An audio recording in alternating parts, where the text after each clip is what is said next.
American rock jam band Phish, which was formed in Burlington, Vermont in 1983. This band is known for their musical improvisation, extended jams, blending of genres, dedicated fan base, and melting of faces. The original band members were Trey Anastasio, Mike Gordon, John Fishman, and Jeff Holdsworth, and they were joined by Paige McConnell in 1985. Unfortunately, McConnell departed in 1986, and the lineup has stayed the same ever since.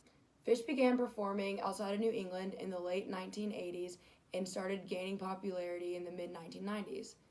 I consider Phish to be one of the hardest working acts of our time, and they took an 815-day break, ending the 1.0 era at the turn of the century due to their exhaustion and relentless touring since 1983. This hiatus was gut-wrenching for all Phish fans and jam band followers alike, leaving a gaping hole in many lives of their dedicated fans. Nobody knew when or even if they would ever play together again. When they announced their return in 2002, fans didn't know what to expect. There was a fear that they would never be the same again. But on February 28, 2003, near the end of their first full tour since the hiatus, Phish performed a fantastic show in New York that included a new rendition of a fan favorite tune, Tweezer. This was the first full performance of the song, which was formerly known as Tweezer So Cold back in the 1.0 era. This song was a collaboration between all four of their band members, a spontaneous rock jam that has evolved over time, just like many of their songs do. Tweezer is a dynamic blues-based jam with roots based in hair metal and funk, and has been a vehicle for some of Phish's most lively improvisations. The earliest version of the song was played in 1989 when the band was improvising during a sound check right before a show. Although every live version of the song is different, the song has stayed fairly consistent over time. Almost every version of the song starts with the iconic intro, then the main form played twice, a mini jam, and then a full jam. Tweezer takes on a 32-bar blues in A minor with a happier feel to it. The song has 8 bars of the 1 chord, 4 bars of the 4 chord, repeating twice, and then they go to 8 bars of the 5 chord, which adds a stylistic and lyrical punchline to the song. The song starts with lead singer and guitarist Trey Anastasio playing the all too familiar opening riff.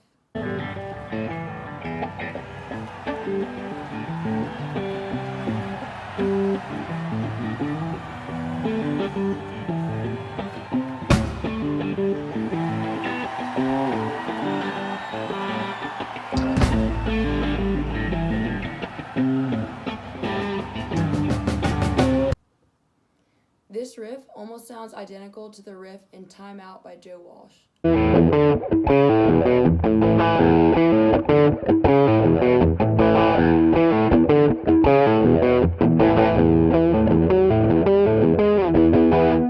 Other Phish fans believe that it's derived from the Pantera song Killers. The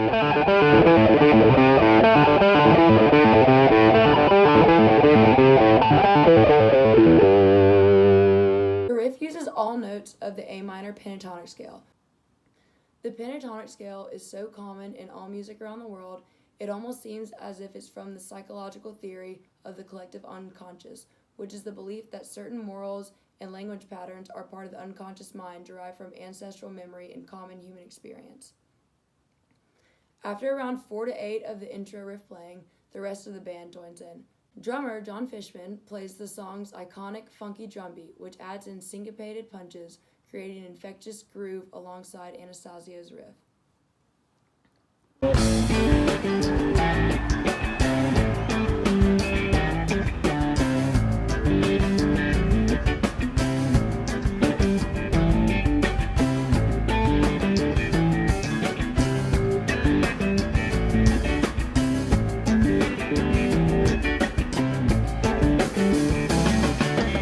Keyboardist Paige McConnell adds in major and dominant chords on top of Trey's minor riff, which gives the song the unquestionably bluesy sound. The real showstopper of this section is bass player Mike Gordon's aggressive slap bass line. This technique adds attitude to the song, and Mike only plays notes in the minor pentatonic scale.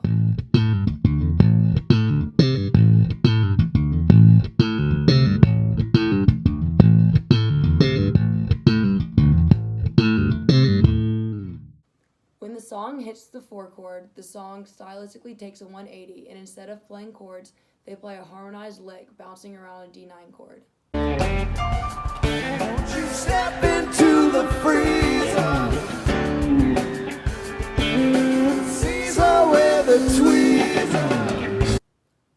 This two-handed tapping is known as a tweezer tap, and it's based on lead guitar technique often used by Eddie Van Halen in the song Eruption. Mike plays a similar harmonizing lick on the bass. This version of the song has a few mini jams that stand out against the others. At around 2.5 minutes, there's a celebratory glow stick war, which is a common antic in Phish shows, where the audience throws around glow sticks. In the Phish world, glow stick wars are known to cause a huge boost in the energy of the show. At this point, the energy in the venue was explosive, but at around 4 minutes, the song takes a turn south. As it's entering the first break, Trey accidentally releases ear-piercing feedback, which was so terrible, half of the arena ducked and covered. The entire band even stopped playing briefly in response to the sound.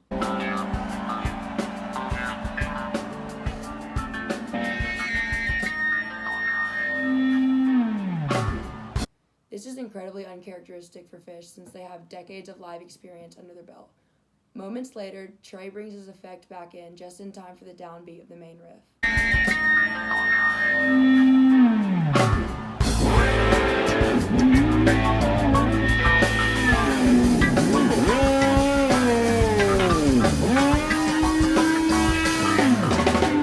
Then, after the final line of lyrics, we enter the first jam section of Tweezer, full of tension.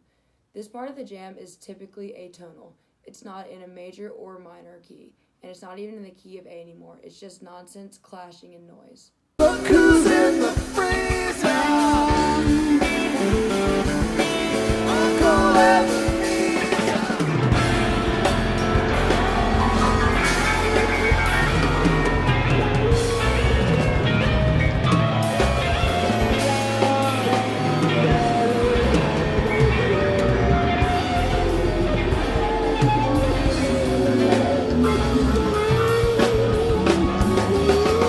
Fishman plays a drum fill, bringing the entire band back to the main riff.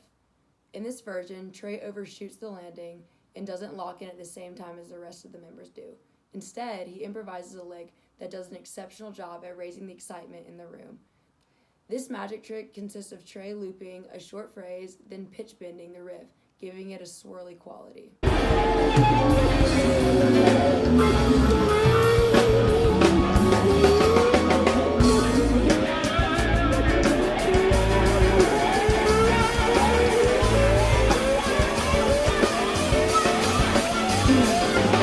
At around 5.5 minutes, the real jam officially starts, meaning everything the band plays from here on out is improvising. There's no plan whatsoever, and they don't even know how they're going to end the song yet. At around 6.5 minutes, the band plays with different modes to create a musical story.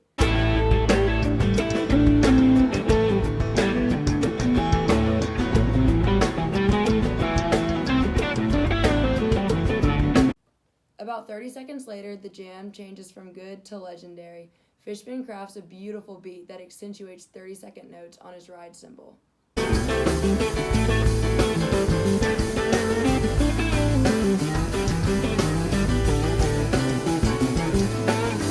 At around 7.5 minutes, Trey plays a call and response lick with himself.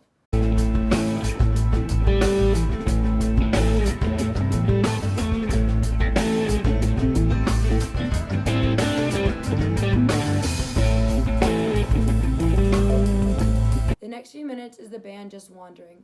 This is hard for non-Phish fans to understand. Most people listening to any song expect every moment to matter and for every part of the song to have purpose.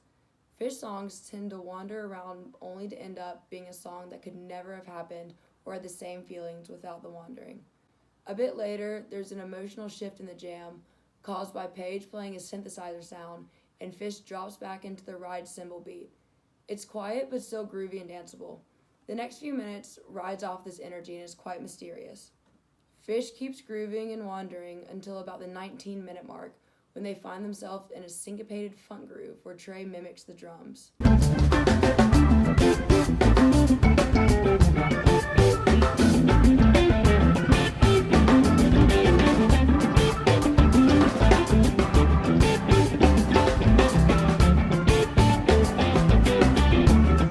The band keeps aggressively grooving until Trey starts to bring everyone back together, playing the chords in the key.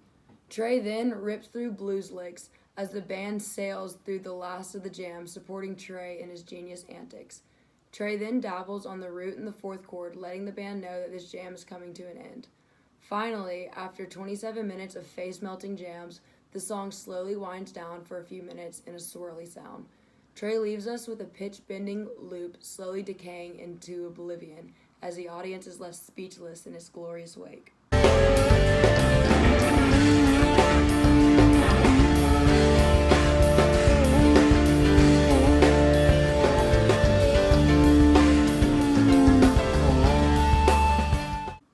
This show put a lot of Phish fans at ease after the anxiety of the announcement of the end of the hiatus. Phish is back and better than ever with their god-tier musical talents. I love Phish and all their half-hour jams because listening to them is like being on an emotional roller coaster. Each live version of every song is different and is filled with emotions and techniques unique to that specific night. I love Phish and other jam bands because of this. You can listen to the same song but never get tired of it since there's hundreds of different recordings of the same song.